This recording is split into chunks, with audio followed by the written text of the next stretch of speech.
yang syukuran kecil bersama-sama dengan rakyat, dan itu wajar saja kita syukuri perjuangan kita, karena kami aktivis 98 pada bulan Juli tadi yang dikatakan oleh Bung Edi, kami meyakini bahwa pilihan kami kepada Bapak Jokowi adalah pilihan yang sangat tepat.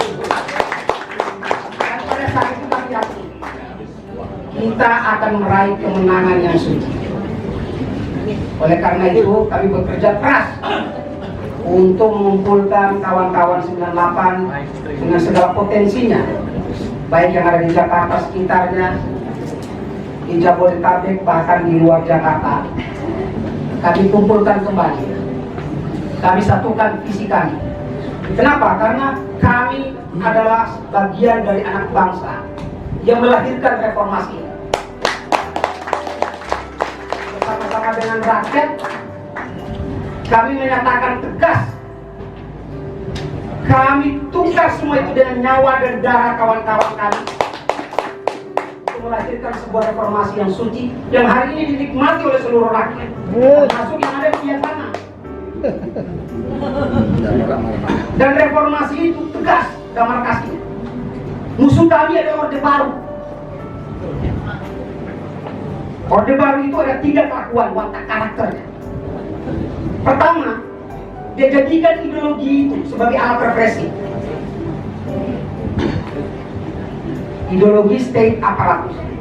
Ada juga kekuasaan yang dia gunakan sebagai alat represi. Dan dia mengedepankan yang namanya kapitalisme semu, birokrasi rente. Itulah watak Orde Baru. Saya mau tanya, watak Orde Baru ada di Jokowi atau tidak? Tidak. Tidak ada. Maka tadi saya dengar cuma 3 juta sekian yang milih sana.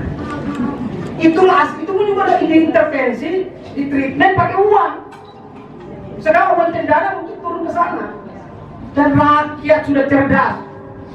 Rakyat tahu pemimpinnya wajahnya. Kalau saya meminjam kawan Adian yang kurus krempeng, itu yang buat jalan tol, itu yang buat jalan raya, itu yang buat jalan infrastruktur buat rakyat kita. Mungkin ada investasi di sebuah daerah, kalau tidak ada jalan, saya meminjam kata Adian. Sayang kalau orang kayak Adian ini tidak mengisi pemerintahan di Jokowi.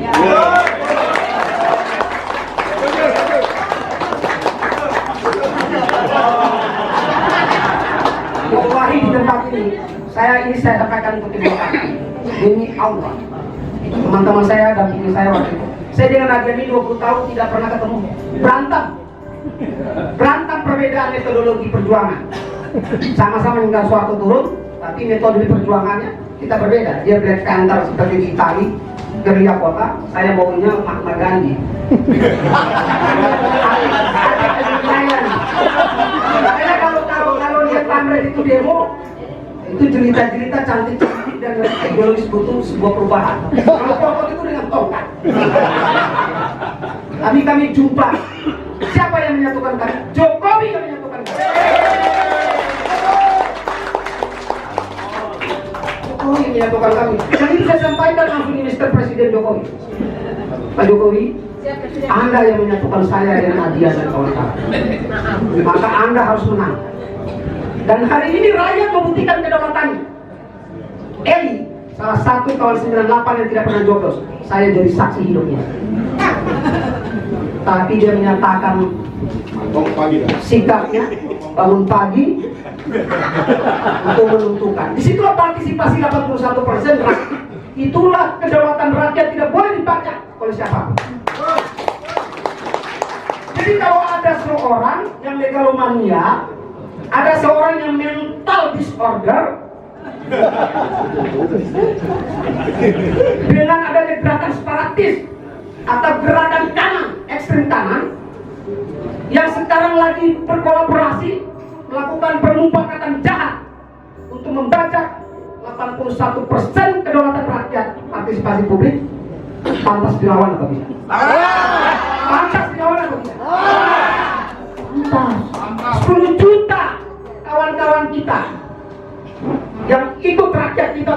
antisipasi untuk suksesi pemilu yang super damai ini. Bahkan ada korban dari kawan-kawan polisi. Itu harus dihargai, tidak boleh dibaca oleh siapapun. Kita bangga di zaman Orde Baru, adakah pemilu yang sedamai ini? Tidak ada. Belum pemilu aja kita udah tahu yang terpilih Soeharto. Dan yang mengkultuskan Soeharto itu siapa? Yang mengkultuskan Orde Soeharto siapa? Lalu kalau sana itu ingin people power, saya nggak kaget, karena bapaknya juga pemberontak dulu. Terbiasa. Buka sejarah. Amin Rais mau people power. Ini galungannya. Kita tahu Amin Rais itu tukang klaim. Di saat kawan-kawan itu standingnya pada moral dan ideologi, moral pos, karena tidak main di ranah opini, Amin Rais klaim. Saya ingat waktu tahun 98. Di sini Abdullah Taruna, ini jenderal tahun 98 penurunan Soeharto di DPR. Saya jenderal di Semanggi. Jadi tidak cuma Soeharto dan Habibie pada saat Adian itu yang menentukan arah gerakan. Jadi kalau bergerak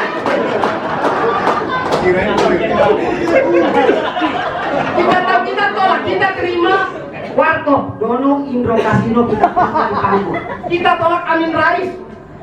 Saya naik di atas meja tolak Amin Rais dan Ratna Sarumpait berkali-kali. Anda tidak pantas karena mereka tidak pernah ada.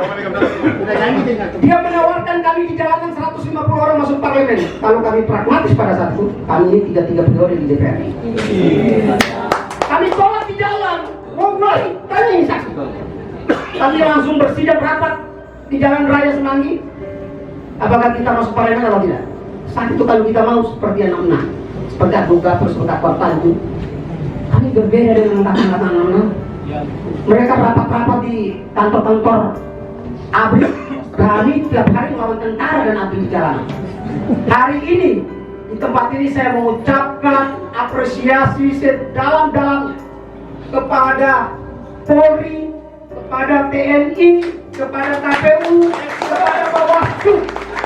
Mereka telah berhasil menunjukkan dirinya sebagai institusi yang profesional, institusi yang modern, institusi yang berpihak pada rakyat. Mereka dengan tegas mengamankan pemilu ini super damai, pemilu berjalan secara apa yang sama-sama kita inginkan. Oleh karena itu kita menolak jika ada anasir-anasir yang memaksakan terjadinya people power. Nah ini menarik. Itu berarti membuat kami 98 ada di front terdepan. Orang lain akan berhadapan. Pasti. Karena itu pilihan yang ideologis, nggak boleh lagi. Kita jangan mundur. Di 20 tahun yang lalu itu kemunduran yang luar biasa buat sebuah demokrasi. Yang kita inginkan reformasi itu adalah pemimpin yang semacam ini. Pemimpin yang nggak seram, nggak beringas, nggak bengis, ya, pemimpin yang ramah, pemimpin yang bicara dan antara kata dan perbuatannya itu sejalan, keluarganya harmonis. Kita lihatlah, gimana mau ngurusin banyak orang dari Sabang sampai Merauke, ngurusin mentalnya aja nggak bisa. Jadi saya katakan itu pemufakatan antara mental disorder, megalomania, dan ultrakan. Sangkuni. Ya, selebihnya kami 98 sekali lagi tidak malu-malu. Kami akan siap mengontrol pemerintahan ini dari dalam dan luar, dan kami siap mengisi pemerintahan ini. Di tempat ini saya minimal belum berani mewakili 98, tapi saya intip-intip semuanya sudah oke. Saya pribadi mengusulkan Bung Adian sebagai menteri dari 98. Berada lagi? Kalau menteri terakhir aja. Ya, kalau menteri. Terima kasih. Langsung saja. Kalau boleh jangan pukul-pukul meja nanti ya. Jadi siap Presiden. Baik, assalamualaikum warahmatullahi wabarakatuh. Salam sejahtera, selamat petang, Om Swastiastu, Namo Buddhaya, salam kebajikan buat kita semua. Kawan-kawan semua, apa kabar? Saya juga dalam hal ini ingin menghimbau teman-teman yang milenial ya. Saya ingin mengutip adegium yang paling terkenal dari pendiri bangsa kita, proklamator bangsa kita, Bung Karno. Jangan sekali-kali meninggalkan sejarah. Artinya apa? Oh ya, sebelumnya saya ucapkan juga selamat Paskah buat yang non-muslim yang merayakannya pada hari ini. Selamat Hari Kartini juga buat kaum perempuan Indonesia. Ya. Selamat juga Nisfu Syakban buat kaum muslimin di seluruh Indonesia dan dunia. Selamat juga menang untuk Bapak Jokowi dan Ma'ruf. Indonesia menang ya. Karena apa? Berdasarkan Undang-Undang Dasar Konstitusi kita Pasal 6A ayat 3 menyatakan dengan tegas, jelas bahwa apabila kemenangan itu 50%+1 dari DPT jumlah pemilih ya nantinya, itu saya rasa berdasarkan quick count dan exit poll yang ada beredar dengan lembaga-lembaga yang kredibel, yang bahkan jangankan kelompoknya Jokowi, Anies Sandi aja kan diakui mereka akan menang duluan dari Ahok, ya kan? Ini exit poll yang sama yang diragukan saat ini oleh Prabowo. Ini jadi hal yang aneh. Ketika kelompoknya menang langsung diamini, tapi ketika Pak Jokowi menang, mereka menyangkalnya dengan berbagai macam cara. Ya.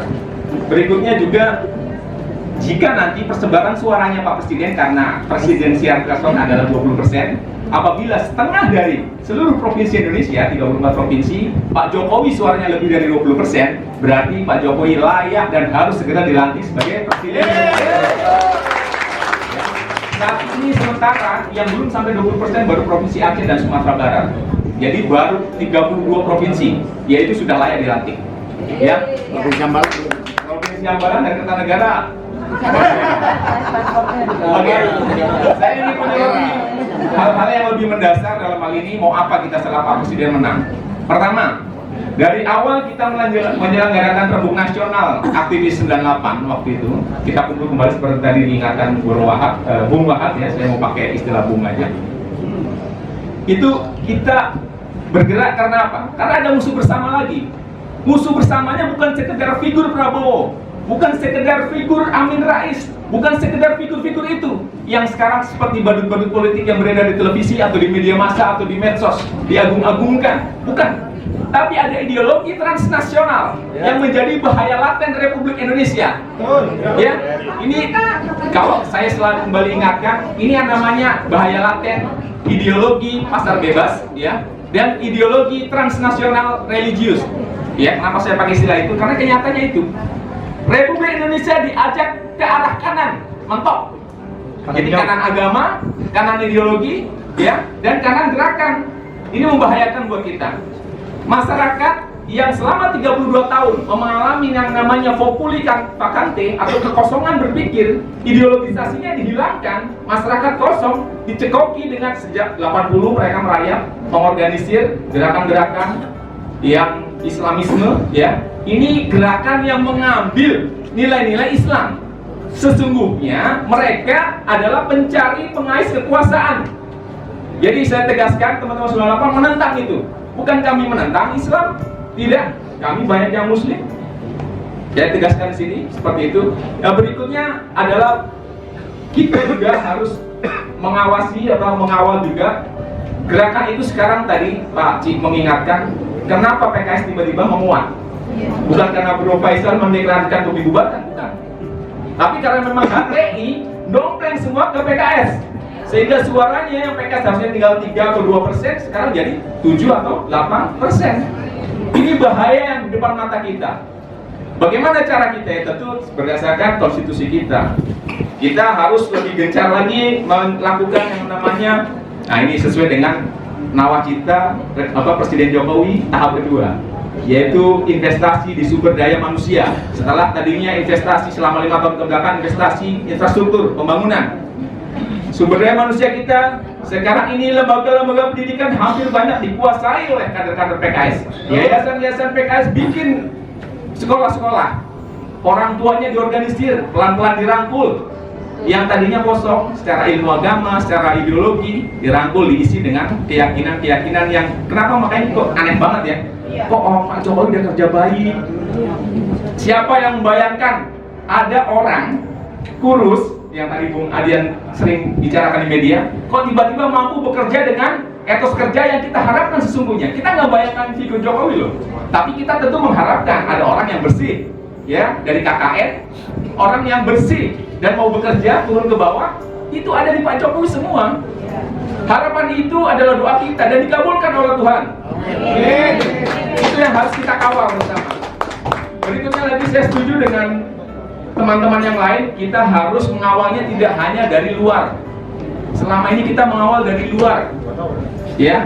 Semua teman-teman kenal lah, teman-teman 98 ini ekstra parlementer terus, sehingga gigit jari terus. Ada sih beberapa teman ya sekarang Bung Adian dan Bung Masinton mungkin ada di parlemen, tapi kalau cuma dua mana cukup, ya. Artinya 2019 kita sudah berjuang, kita tinggal tunggu siapa saja teman-teman kita yang bisa masuk ke parlemen, dan siapa saja juga teman-teman nanti yang ancang-ancang 2024 kita mengajak untuk beranilah teman-teman orang-orang baik itu masuk ke parlemen, masuk ke pemerintahan. Dan kita juga berharap ya ada Pak Jokowi melibatkan kawan kita yang paling kelihatan kerjanya, Bung Adian Apitupulu, untuk bisa dipesertakan dalam kabinet. Karena itu menjadi wakil kita di sana untuk mengawal kita dari dalam. Kita di luar sekretariat pengawalan ini tadi mencoba menjadi front terdepan untuk kalau ada gerakan-gerakan yang tadi ya menggoyang-goyang Pancasila dengan ideologi transnasionalnya dan sebagainya. Buat 2024 kita harus persiapkan itu. Kalau tidak, ya kita dijajari. Banyak memang pertentangan. Teman-teman bilang, loh, ini teman-teman 98 udah mulai haus kekuasaan. Bukan soal haus kekuasaan. Ini kewajiban kita. Apabila rumah kita dirongrong oleh tamu yang tidak kita undang, ya, tamu yang justru menjelek-jelekan dan merontokkan, menggergaji tiang-tiang kita, masa kita biarkan?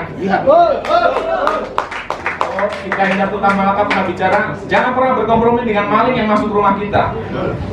Ya, itu menjadi adegium-adegium yang heroik, tapi memang realistik, harus dilakukan pada hari ini. Ya, nggak harus ini perang-perangan di jalan, nggak perlu. Kita lakukan tahap-tahap gerakan-gerakan yang bisa merangkul mereka kembali, menyadarkan mereka kembali.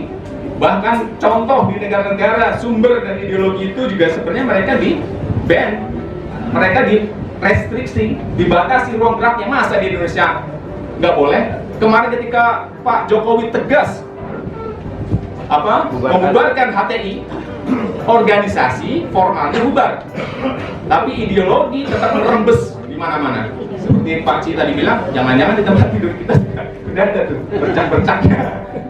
Ya, jadi mungkin dari saya cukup sekian dulu, nanti kita bisa diskusi lebih jauh lagi. Terima kasih. Assalamualaikum.